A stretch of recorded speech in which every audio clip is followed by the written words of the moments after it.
Hello, welcome to the Wargamer. I'm your host, Rob. Welcome to Stream Street Day 101, and I'm joined by the wonderful, the immutable, and the gorgeous Mr. Darren Watson. There he is. Hello, lovelies. You well? I'm great. I am great. Thanks. It's a lovely Friday. I've just done my very first bike ride in my attempt to. So obviously on the show yesterday, me and Vince talked about the fat middle, and now the fat middle for gaming is good, but the fat middle for gamers is not good. So I'm trying to fight my own fat middle and kind of become my own elite army. Is what I'm trying to. Your lockdown pounds. I put on a few. Well, you see there. Horrendous. So my real question is, how are you? Yeah, very well, very well. I'm having despite I was a bit worried about my job, and it's picked up this month, so that's good. That's a stress off my case. I'm bloody hot, but then who isn't in the UK right now? My tortoise has just walked over to me. Oh, how's he doing? Can we see how the? Still got his Lego wheel. Bless him. Wait, hold on. Let the camera refocus. Just give it a sec. I've got a shit camera. I might not be able to. Give it a wave. Hello. I'll put him down. Oh wait, there you go. It worked. Although we're gonna have to get it sorted. So I love you with technology. Oh wait, we've got you. Yeah, I'll get a new one. I'll get a new one. Listen, quality over quantity. That's what I'm aiming for. I'm looking for an elite midriff. I'm glad that. So is he doing better, the tortoise? He is moving more. He's still. I don't know. It's like he's on crack. I don't know. Really? Much like pain. Like he's just moving everywhere constantly, and we keep because he's now more around the flat. We keep treading in tortoise shit. So he's been a right pain in the ass. He's not staying still. Oh my god! And so I can only assume he feels much better. Okay, that's good. The vet's happy with his progress, so that's good. Oh, fab. Keep jumping at him. I want to say big love and shout out to everyone in the chat. War Machine, Pete Pratt, AOS Archie. Can I just say to Archie yesterday, like, he was in the chat when me and Vince were talking, and he was like, I want to play on Lumineth, and I was like, I just wanted to cuddle him, because he's a fucking angel, like, he's so nice, he's so fun, like, and I didn't want any of yesterday to him to be like, maybe I shouldn't play with my elves. You fucking buy your elves, mate, and you start fucking slinging spells at people, yeah, and have a great time. Guernsey, what up? Go on, Darren. What's your thoughts? Well, they're on TTS now, aren't they? There's some lovely sculpts, so he actually can play with them. I think Ben Saber managed a couple of practice games with them, so he should play with them. Were you making out that they were, or were you? Because they're pretty powerful, aren't they? Is he feeling? Has he got list guilt? Fuck list guilt. Get it done. Play it. No. Mine and Vince's chat yesterday was more to do with the state of the game in a kind of holistic conversation, which I thought was good. Vince obviously was fantastic in that role as well as having that with me, as you will be today in the other conversation.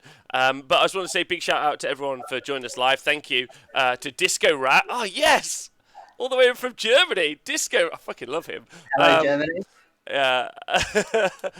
He's great. And I also want to say big shout out to everyone on the Wargamer Patreon and everyone, of course, who listens to the podcast.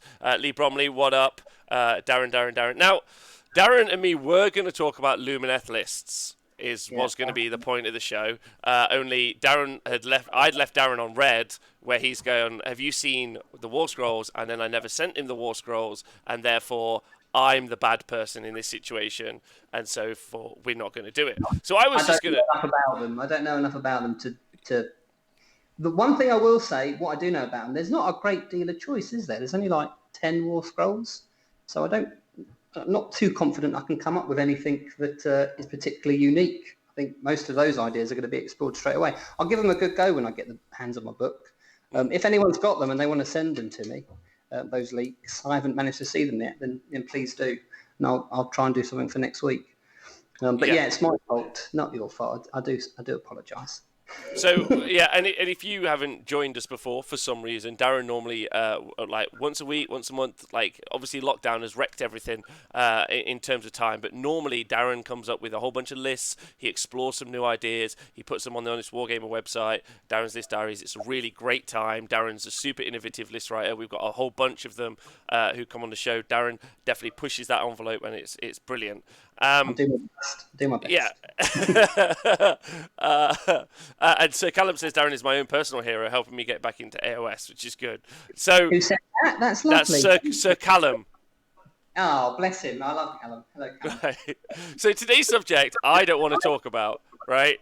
I want to put a pin in that. We were meant to talk about lists. Me and Darren had a chat, didn't we, just before the show? Yeah.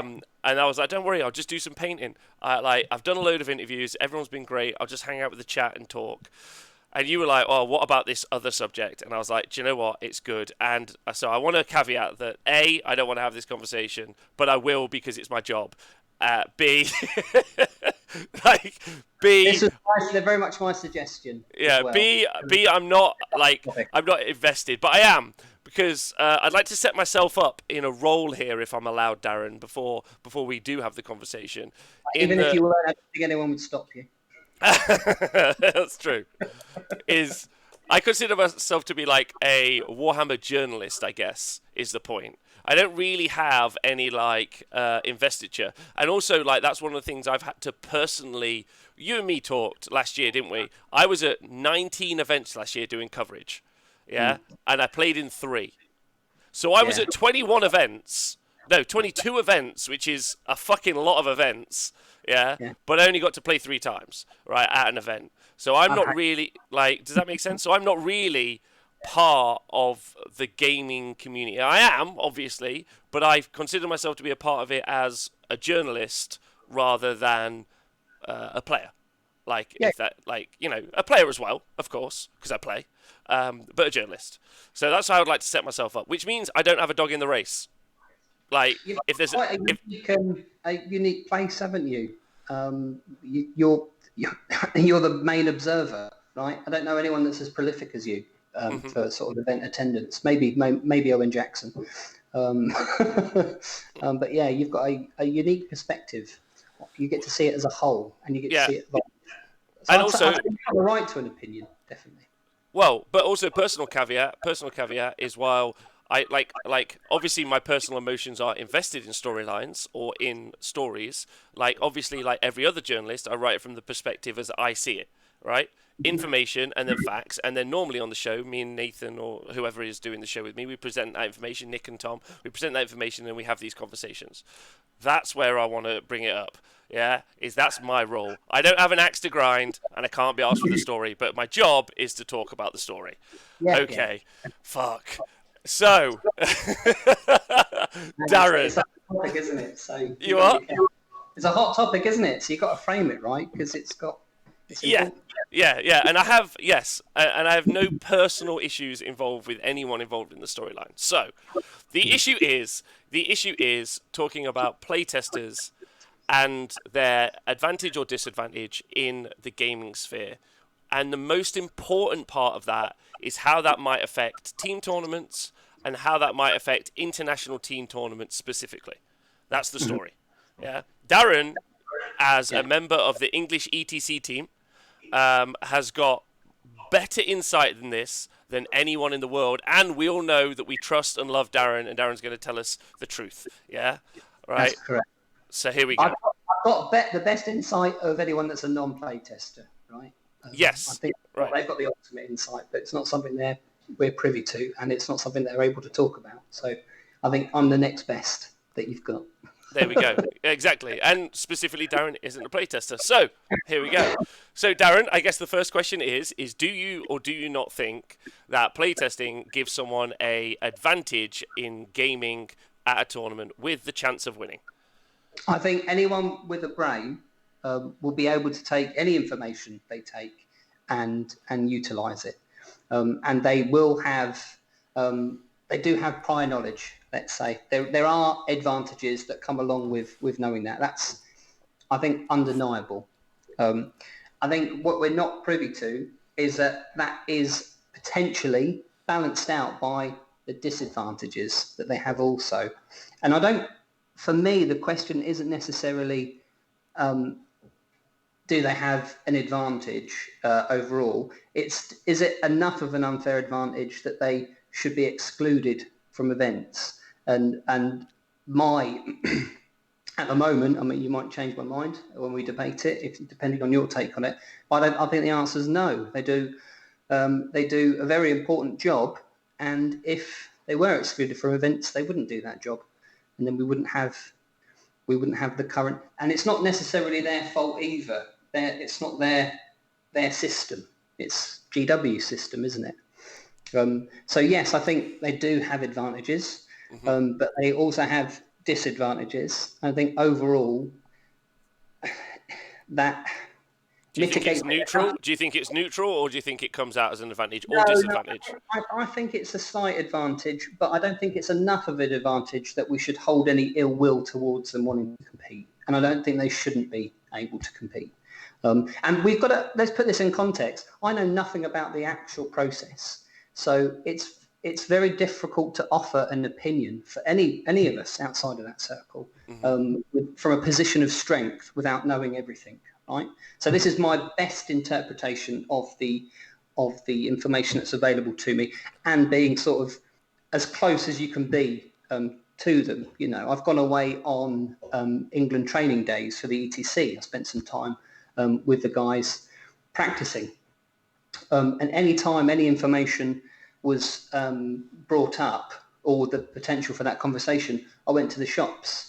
I'm not interested. I was never interested in putting in a position where I'd ask them any questions, and none of them categorically were willing to discuss any prior knowledge, and it didn't factor at all in our training day. It was only 2 or 3 times that I needed to go to the shops for 10 minutes. So I don't think overall, that's my personal stance at the moment. I think it is ever so slightly an advantage, not necessarily neutral. There are disadvantages that we're potentially not aware of. And I'm sure if a playtester will ever be willing to engage with you, they'd be able to explain that much better than I. And that would be my first port of call. If someone would like to come on the show and have that conversation, I would. I'd also like to mirror some thoughts. Number one, it obviously makes sense to get good gamers, and by good, there's a bunch of caveats I'd like to put in that. Gamers who have skill in order to win, but also gamers that understand what makes a game fun is also another element. That's also another element. Those two factors are what I mean by good. I think you definitely should get those people to test the game. But having conversations with Vince and having had this conversation several times, obviously I think this should be done by a professional team. The fact that there's a group of amateur people willing to give up their free time to do something and take derision from the community, because they do a job, I don't think is fair, but I think Games Workshop put them in that position. Right? Now, the only slight... Everyone actually agrees with that as well. Yes. I think everyone... Even the testers. Sorry, say that again, Darren. Even the playtesters, I'm sure they prefer it to be a professional take, but this is the best of what we're offered. Yes. So, anyway, I mean, you need only look at Games Workshop as a company. They don't hire professional game developers. No. I don't mean that in a horrible way. There are degrees where you can learn game development. There are courses you can go to study there are books. There are whole books. When I wrote the workbook, I had to read this giant fucking war manual. Called Zones of Control. If you guys want to look it up, it cost me £42 when I was very poor, but I thought it was very valuable for me to learn some. Anyway, my point is a company, they do this system really badly. They don't have people who are paid top flight to develop and produce a really great game. Even though I think the game is great, I love it. And then that filters through to their process with how they deal with the playtesters. Now, with all that aside, I think it's disingenuous for them to argue that number one, I think they should attend events, so I want that put in. Number one, I think they should attend events because I think you want people with the caveats I said who can play, so you want that. And you want them playing in the environment of an event so they can understand the game state better than anyone else. Those are the people you want. You want those people to be helping you, absolutely. That's that, right? So, but what you want to do for the rest of the community is you want to protect the rest of the community from any inbuilt advantage that they might have, right? And Yeah. that is being forewarned. Now, how it works in other game systems, and we talked about this obviously yesterday. I talked about this on Thursday on the 40k show. Is on the 40k show, like with not Vince, sorry, with the Falcon and Val. You know, they were just put like a caveat in, like do a 4-week block on a book. A new book comes out 4 weeks after the FAQ, yeah, then you can play it. Simple as. And that doesn't hurt anyone. It's a small disadvantage for doing something that you love. Because you also wouldn't be a playtester if you didn't love doing it, right? Like, you wouldn't be like, oh, what a ball ache. I'm going to try all these new rules for this hobby that I fucking love. Like, it's the worst. And I'm sure it's hard. The advantages must outweigh the disadvantages, right? Pardon me? The advantages of it must outweigh the disadvantages, or otherwise they wouldn't do it.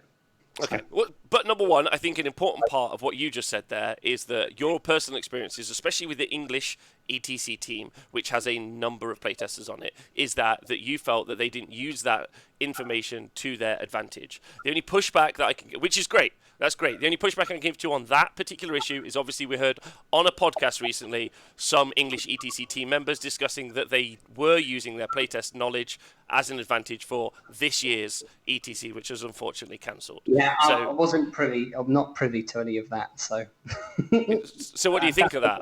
Have you got a thought? What do I think about that? I think, that is. How do you not use? So when you've got prior information, how do you not use it to your advantage? How do you can't just say we know all this and it's not going to factor into any of our decisions. Is it enough of an advantage to stop them being at the event? And no, I don't think that. I mean, to be honest, I should probably listen to that. Segment that you're referring to. Okay, well then we won't bring it up. You haven't listened to it. No, so. But that's the centre of it, isn't it? So it's very easy for me to sit here and say that. I should perhaps. And that's the point. It's not my conversation. Let me tell you. Every time this conversation has come up, it's come up. Hi, Alex. She said hi. This conversation has come up when something which other game systems, so if we take Magic the Gathering, they have professional in-house people who they pay. Like, these guys who are working, no criticism from me. I want them all to get paid, I want whatever job they're currently doing, I want Games Workshop to be like, here's 40k a year, break this game every time, whatever it might be. Like, and if that's like their lifelong dream, I'm about it. Again, that's for me personally. But while that isn't the case, the real question is how does the community want to talk and respond about it, I guess. You know what makes it difficult for me to accept? Yeah. Games Workshop have got fucking dollar. They've got loads of money. They've got loads of fucking money. Loads and loads of money, or at least that's how it's perceived, because all I ever read about is how well they're doing when everyone else is, struggling. They've now got ties with Marvel. Did you see that? That's fucking great, isn't it? We've got our first comic book of Space Marines. It's fantastic. Right, but you don't go into a partnership with a company like Marvel without some serious fucking cred, some serious backing. So they've got dollar. So I think the community just don't understand why that isn't the case, or at least I can't fathom it. Why isn't that the case? Okay, well, and I think that's maybe the big takeaway. And I think the only reason again that maybe this conversation has come up is because conversation came up because of something that was said. Yeah. Okay. Let's unpack that. Let's analyze that. Yeah. I would feel especially bad, and I think it's fair to say if you were an ETC member of another team. Somewhere else in the world where they had no playtesters in their team. I mean, you talk about the production meta is another element that we have that you don't have in, let's say, Magic. In Magic, you just get the cards. You buy the cards, you're done. Yeah. In this, it's just like, well, actually, let's say, Hordes are going to be far more effective because these next two releases. Yeah. So it just means I'm just going to focus on Hordes. Yeah. So then I can get a jump start on that, painting, building, producing those. And in a team setting, that's really big. And in a team setting for other nations who don't have access to that early information, I mean, a fair thing is just make everyone in that setting a playtester, right? But then obviously the company have got some huge culpability, like how can they see who's giving away what information, etc. So I understand that, but can you understand why other team members would feel Yeah, of course. disenfranchised? Of course, yeah. 100%. Of course. I do. I admit. I do think that there is certain advantages.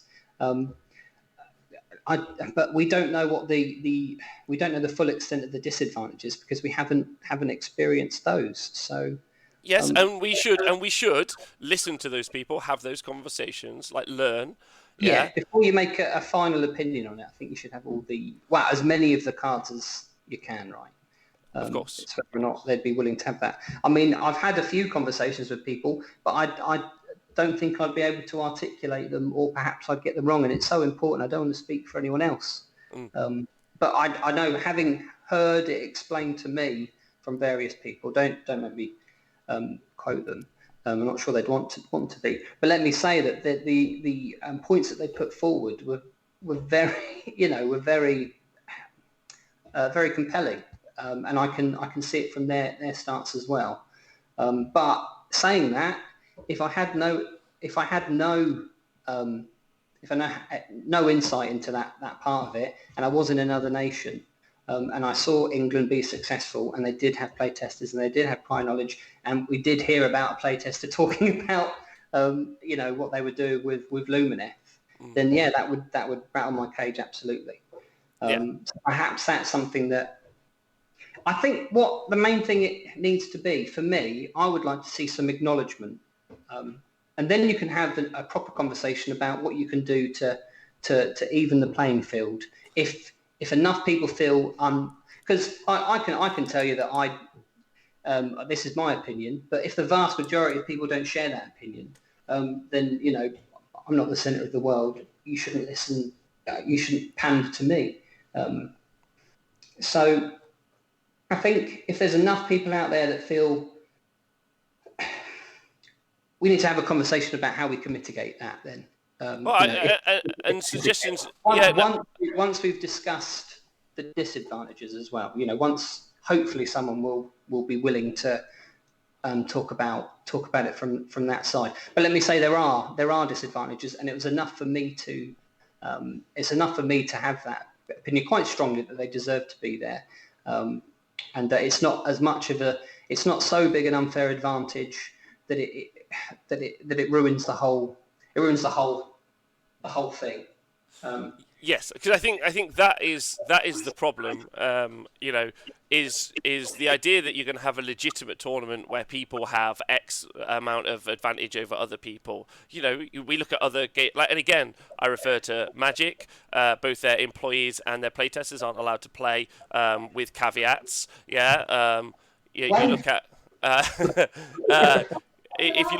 If you look at other game systems, they effectively have the people who've devved games or do other stuff aren't allowed to then go and compete in said event. Is normally the process that they do. Now, obviously, we've got a much smaller pool of human beings in our collection, yeah, right, and also the more eyes on these products means that we get less problems, which is a bonus, right? If we'd have had more eyes on the terrain rules, for instance, for the GHB last year, maybe it would have made some sense. Maybe we would have been able to understand it, So I think there's loads of things that are still open and still ready to be discussed. Absolutely. So we need to hear about those disadvantages and truly understand what they might be. But similarly, I feel like it would be very difficult to sway me, at least personally. And again, no dog in the race. Yeah, I'm just more advocating for a side of the conversation. In that there seems to be a significant advantage. I'll give you some anecdotal information if you want. So last year when I was at Adepticon, I played both Sean, Nuke Doctor, and I played Tony, Tony P of War Scroll Builder, #legend. And both of those guys are playtesters, and both of those guys we run in FEC, and that was last Adepticon, so that wouldn't have been very long after the FEC book came out. Now, whether or not those two were involved in that particular book, different conversation, but the point is I felt in no way personally aggrieved because it was about 4 to 6 weeks after. Like, I had amazing games. Both of them were really fun to play with on the tabletop. I didn't think that I'd already learned enough about that book because, like, it was out. It's a really easy army to get together. Yeah. But I'd already heard enough about that book. I mean, both of those armies look great. Tony's much more than Sean's, but, like, still great. And I had a wonderful time on the tabletop, and again, I would play both of those guys in a heartbeat. I think the issues so that isn't an issue, because that's 4 or 6 weeks after. That doesn't matter, right? Like, that's enough time for me to have learned, to catch up, to understand what was going on. To not leave a bad taste in your mouth. Not bad taste in my mouth. Now, we rewind 6 weeks to Sheffield Slaughter, where that same Flesh Eater Courts book came out that week. Yeah, and the lead development, the head of lead development for Age of Sigmar, Ben Johnson, is running a Flesh Eater Courts army with 5 Terror guys in Gristle Gore that are striking twice, and no one's ever seen fucking anything like this in their lives. Yeah, and he's just taking people out and goes 5-0. Now that is an unfair advantage in a singles event. That is unfair, and that was a mistake, wasn't it? That was a mistake on his part. It wasn't. It was a mistake, absolutely. But I'm just pointing out, unfair in that situation. The other version, fair, to me personally. But that's just anecdotal. Scott, doesn't mean that those are the facts. And it gives a potential solution, doesn't it? Like, make sure enough times. I would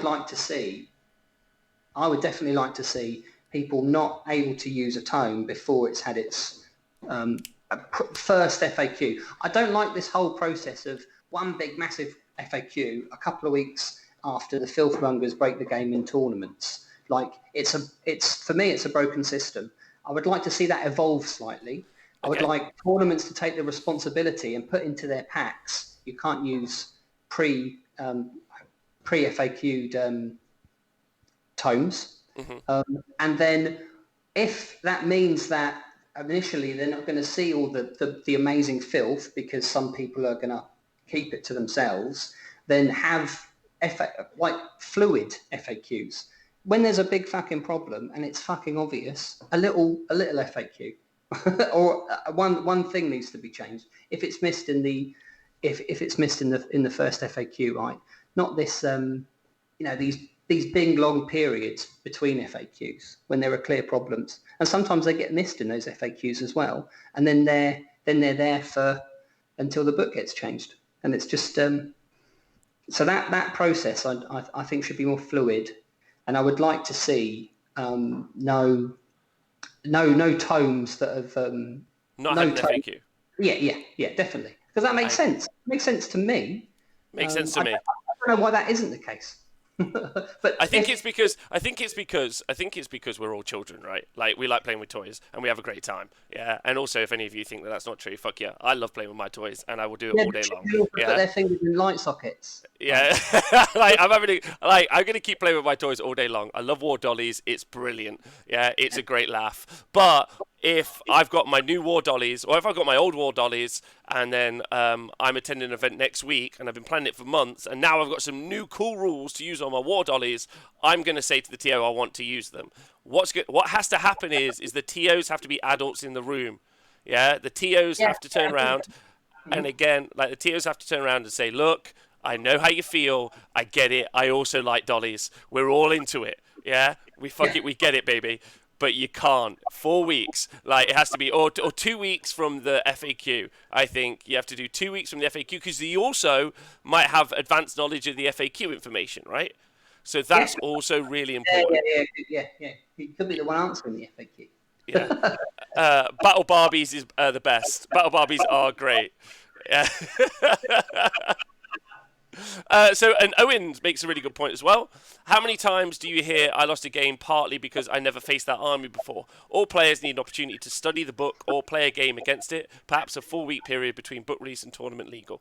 Tournament you've paid money for. You've paid money for this. Yeah. Like, I know people, there'd be a lot of people out there perhaps that say, oh, you tournament players crying, it's just a game and all that. That's your perception of the hobby. That's not other people's, and it could just be better. If you're going to a tournament and you don't care about your results, that's fine, but don't piss and moan about other people worrying about their results. Like this is hard-earned cash that Yeah, those trophies don't come too easy. They're okay. All right. So I think we framed the conversation well enough. We've obviously talked about just any inherent advantage might be able to be solved just fact by a 4-week grace period, generally anyway. As to how it impacts team tournaments, especially international team tournaments, I know you've obviously said that it doesn't make enough of impact in your opinion. don't feel it. Which is valuable. For me, I'm not the aggrieved party, right? No, yeah, I know there are other people out there that do feel aggrieved, and I think perhaps if they knew more, then they wouldn't necessarily. And that's the problem, right? No transparency means problems. I'd like to offer some insights or a potential reason as to why there is less transparency. Yes, please. Having been on both sides of the fence, I'd just like to tell you a couple of experiences that, and my opinion or my perception of, Team England being outside of it and my perception of it being inside it.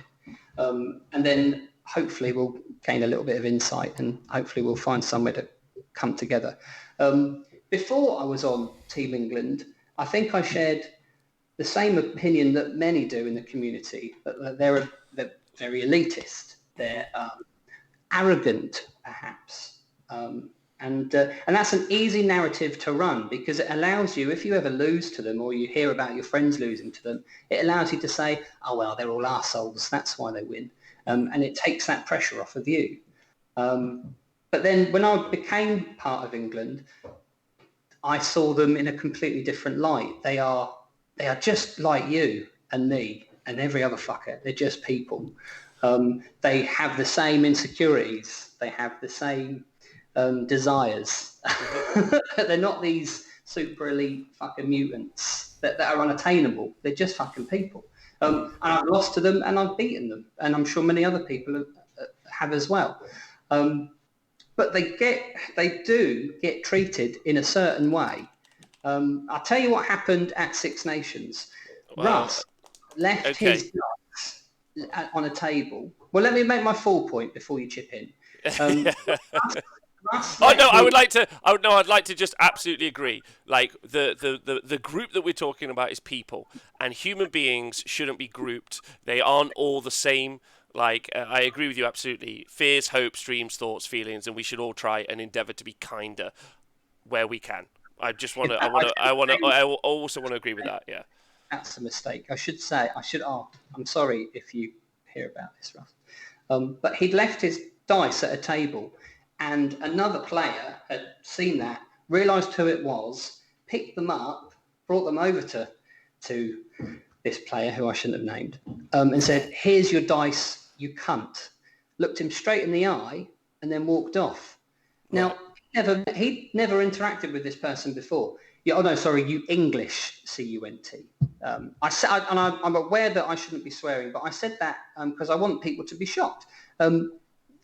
This chap had never interacted with him before, and his first interaction with him was that's just unpleasant. That's not nice. And that is a typical story. If you're an England player, you are perceived as these horrible people.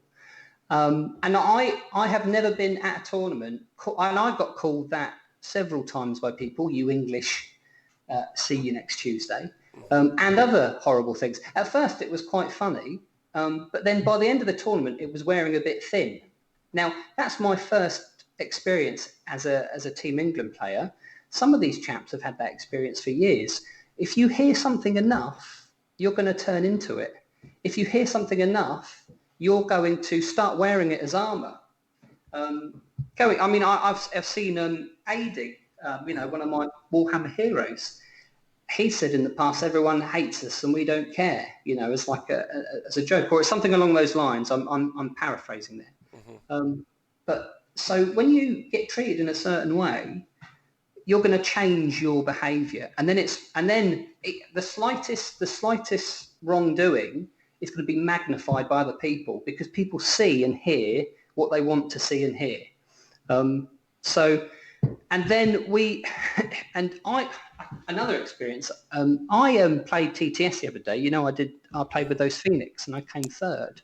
And it's the first time I've ever been booed. I was booed when it was announced. I was gutted, right? I was flat for about 2 hours after. I mean, I'm a sensitive chap. I've never been booed before. And some of these fuckers get booed all the time. And it's not nice. It's really not nice. And if you hear it constantly, then I think you're going to start playing up to the narrative that you get told all the time. And if I can see why there's a reluctance from playtesters to engage with the community, to engage with the elements that are potentially negative towards them, because they're fucked either way.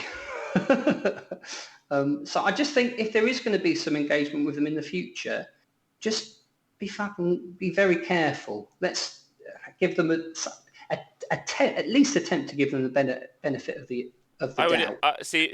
Now I'm with you, and I absolutely agree. Like, I can completely see, for instance, doing the coverage of Six Nations, Team England is set up to be the heel, if you know anything about wrestling. But effectively, they're the champions who need to be taken out, right? But that doesn't disseminate from skill level that you might see applied in the right cases. I would mention a particular tournament that you and me did coverage at, Darren, where someone quoted to you that they were a playtester, but we'll just ignore that whole incident, really, because as much as there is, and again, I'm not naming names because I don't want that to happen. What I want to happen earlier, I'm so sorry. No. I think that's fair. Well, I'll apologise to no, because that wasn't a negative thing, right? Mine is a negative. Mine is it. I shouldn't have mentioned that name. Mine is a negative experience, and I'd just like you all to know that also the other thing that needs to come up is that this is very fringe cases. This is already a wonderful game. It's a wonderful hobby, and it is a wonderful community. No, it is. All of these things are true, but when you are talking about professional gaming at maybe an international level, people have invested a lot of time and emotion, like that they could be doing into, like they have done into any hobby. So I feel like the idea that it's a fair playing field is super important, right? Like we currently don't have, like, I don't know much about football, but I know at some point everyone has to go and play in Qatar. Is that right? It's like some fucking hot shit country, because as we know, the Olympic Commission and FIFA are bought and paid for like monsters who are just like, you commit war crimes, no problem. You give us £1 billion, you can have the World Cup or whatever the fuck it is. We're at a founding point of what we do as a community and how we go forward, and having these conversations gently, calmly, and correctly. Now, obviously, me saying gently and calmly, I can sometimes have an opinion, and I recognise that. But I feel like, especially the other problem, maybe, Darren, that we haven't talked about enough, is when some of those groups are super disingenuous about the problems. I feel that is what creates an air. That non-transparency, and then not being transparent is fine. Being quiet about a subject isn't much of an issue, but being intentionally disingenuous about something. A good example would be when Daughters of Cain were riding that crest at like nearly a 70% win rate, and we're all like, look, this needs to be fixed, and everyone was like, that's not the case. Slanesh, this needs to be fixed. People genuinely came out onto Twitter and in forums, people who, like, I'm not going to name, but people who have that clout, if you will, to be disingenuous. Warhammer Society. They had a disingenuous conversation with us as a community, and that is really unhelpful. That's super unhelpful. And how could you not expect pushback when that occurs, right? Like, because Slanesh Bent, we both agree, yeah? Like, how did you feel when people will ignore anyone in particular? But how did you feel when people were like, Slanesh, fine? Like, what were your thoughts? I think it depends how you frame your criticism, because if it comes off too negatively, then people are going to naturally want to be defensive. And then it's less of a debate and it's more of an argument. And the point of an argument shouldn't be to win. It should be to gain understanding. If no one's fucking listening, there's no point speaking. So I think you've got to take a little bit of responsibility, or people have got to take a little bit of responsibility for how they frame their criticism. People are going to be defensive. And do you know what? And and do you know what? Do you know what? Let me be the first. Let me be the first to publicly apologise if my statements previously haven't been helpful enough. I'll admit that I could have been better and more constructive with conversations I've had in the past. But sometimes, because I'm like, I get... No, don't do that. Don't apologise and then say but. Just leave it at that. And then No, I want to give context. Let's see how that goes, because that's brilliant. And that no one... I imagine everyone's shocked by that. No. Oh, no, there's zero. There should be zero shocked. I take culpability for my own actions all the time, right? Sometimes I'm an emotive person. I'm passionate, right? So I'm as excited as I am angry about a thing, right? That's who I am as a person, yeah? But I'm always willing... But I'm always willing to engage in dialogue, right? I'm always willing to engage in dialogue, but I'm not willing to engage in disingenuous dialogue. Like, that's why I'll always talk to you. You're just like, here's my thoughts. Like, but if you start lying to me, I'm just gonna call you a cunt. Like, because I haven't got any time. Like, do you want to have an honest chat? No. Well, fuck off then. Like, it's pretty simple. And so yeah, let me be the first person, to apologise, and say, look, have genuine conversations. But if you come to the conversation in a disingenuous way, I'm still gonna be a dick about it, because that's how I think those behaviours need to be dealt with. I suppose it's frustrating because if you've seen that behaviour a few times and you've made attempts to change it and it hasn't, it can be quite, looking at it from your perspective, it can be quite frustrating, can't it? And you're going to lash out if you feel that people aren't listening and they're almost sort of they don't care.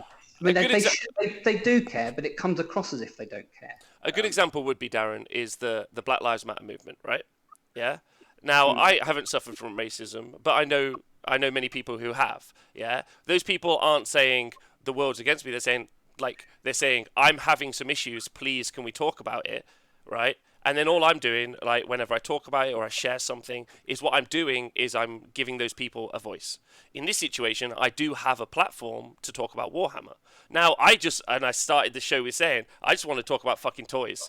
That's what I want to talk about, yeah?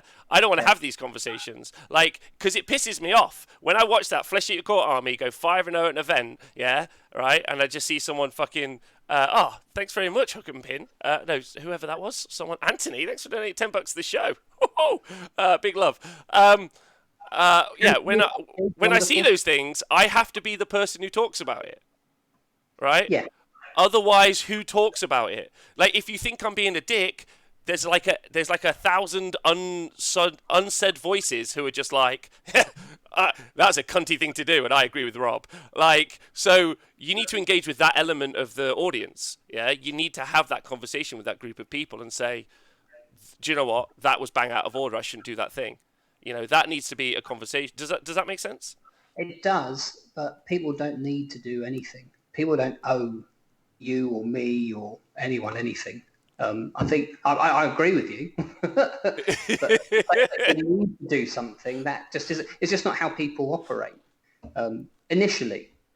I think it's maybe a time of reflection for all camps. It sounds to me like people want. I mean, we all want better, right? I saw a tweet the other day. We all want better. Yeah. We all want better. I saw a tweet the other day. I think someone tweeted. They replied to something, and the basis of it was from an outside perspective. Oh, my tortoise is about to knock over my camera. The point of it was that from an outsider looking in, the UK scene looks very divided. I think it was Gabe. Was it Gabe? He put on, why is it so? Yes.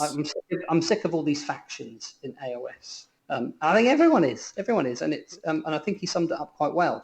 And we could do better. We could all do better on all sides, couldn't we? And it must be frustrating we should be we're the home of Warhammer, so we should be, people look to us, don't they? We could learn as a community, or we could be a better community, I feel. Agreed.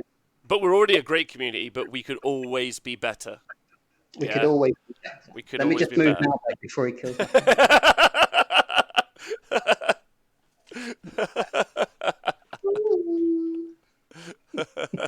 Anyway, that's right. I think that's good. I'd love to obviously know your thoughts, hear your feedback, and if you enjoy this conversation, I'd like you to share it wide. And again, I encourage anyone. I don't want to continually have this conversation, because when this came up again the other day, I just shared something from a year ago where me and Nathan talked about it. The week after, I said we're not talking about it anymore, Nath. Let's just fucking leave it in the wayside, That's right? worth a watch as well, isn't it? That's worth a watch.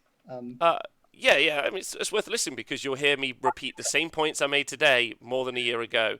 The problem is the disingenuous behaviour has continued. So obviously that conversation comes up time and again until that problem is resolved, as things will when they're a problem. But Darren, let's just give me some highlights. What do you reckon to them new elves? Yeah, let's just talk actual Warhammer, because that's what I give a shit about. From what I see, so I think I agree with Ben Saber's assessment that Techless is potentially a trap. They look batshit crazy, right? They look fucking batshit crazy. But I'm a big fan of this. So Stormcaster, an elite army, right? But their rules just aren't good enough for them to compete.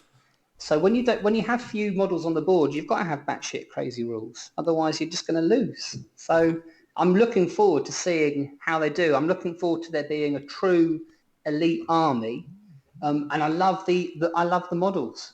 And other than the fucking guys with the top wields big double-handed hammers with antlers. Oh my god! It's just that is the biggest fail in model design I've ever seen. Oh wait, you don't like them?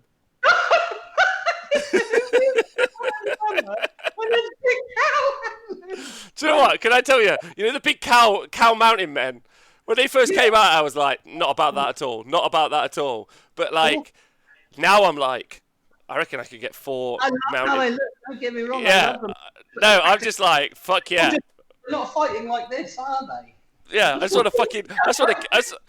want to cow people. I want to dress up in a big cow suit, because obviously my Chaos Dwarf nature's coming out there, and I'm just cow obsessed. I just want to like hit things that are cows. I want to run around with cows. Yeah, they can't hit their own. Yeah, can they even swing their hammers without hitting their own horns, Darren? Just awful. But Is it true that Stone Guard only move 4 inches because they constantly have to stop and explain their headgear? It's like, excuse me, mate. Your hat shit. Excuse me. This is an aesthetic design choice. I really like. I hope the people that designed this don't get to hear me react like that. I doubt. There's a lot of effort in. Even if they watch models, it's just really bad. It's just really bad. Even if they watch the show, I doubt they've listened to the past 40 minutes before they got to this element. I bet they were like, nah, I'm not into that. Well, I think we had quite a nice conversation. I tried to give both. I tried to be as honest as I can from my experiences. And that's valuable, and I hope people hear that as well. Like it's a good element of the conversation, right? Like, and I think everyone needs to approach a conversation in an honest and up. That's the point of this show, Darren. Like, this is where we have, for the wargaming community, those hard conversations, and we learn and we grow as people. Because anyone, I can hear myself a bit. Can you hear me? I can hear myself back. I can hear you, yeah. Oh, I think I can hear myself back. Anyway, we need to have those difficult conversations to grow, and that's true in life. That's true in our personal lives and everything else. If you don't approach those conversations in a honest and healthy way, you won't get anywhere. And that's all I ever want to be myself, and as a group is better. Like, so. Anyway, I can hear myself now, and it's throwing me out. today. Hopefully we grew a bit today. Yeah, good. All right. Okay. Well, I'm going to go outside and hopefully shrink a bit because I'm going to sweat my ass off in this sun.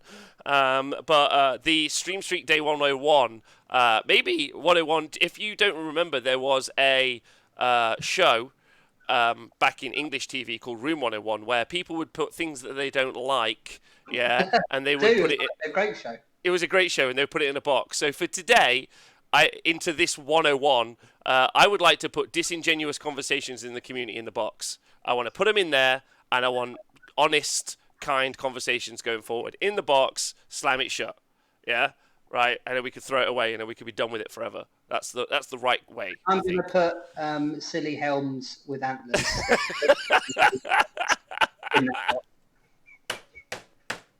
Yes. I can't get my head around it. I just can't. Oh, Owen, thanks for sending me 1,000 bits. No, not even that. More. 1,500 bits to get myself an ice cream. I am doing that. I'm sweating so much. That's fuck yeah. Thank you so much. Ice cream. I can't eat it anyway. I'm fucking vegan. I'm not livid. There's a vegan ice cream just down the road from me. There is. I'm going to go get myself a Magnum. They sell them in Tesco's now. That's a great idea. Through the TV5. I know you can't see me, but I'm high-fiving Darren. High-five me. High-five the screen. Yes, let's go do it. Oh, Owen, you just earned a badge. Congratulations. Right, anyway, thanks everyone for listening to the show. Darren, if you can find Darren online, he's called @PositiveVictim. I'll include it in the show notes below. He would love you to talk to him about literally anything. He's an angel. Whether that be tortoise or chicken care, Warhammer lists, or how to positively engage. Also, if you're ever interested in, for some reason, buying insurance in the UK or England, you should message Darren. Life insurance. He sells it at, I think, a fair price. Yeah. I've got a few clients on in the Warhammer community that would say that, I hope.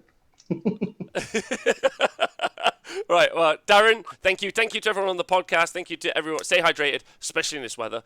Thank you to everyone on the Patreon. We literally couldn't have these conversations without you. Everything's free and we're funded by you. So Patreon, you guys make it that we can live. So thank you. And Twitch chat, you guys are amazing. Fuck you, buddies. Have a great day. Darren, yeah, enjoy yourself. Darren, any shout outs you want to give before we leave? Oh, you put me on the spot. Shout out to no one because my mind's gone blank. Oh, Alex. Shout out to Alex. Shout out to Alex. Hey! Do you want to see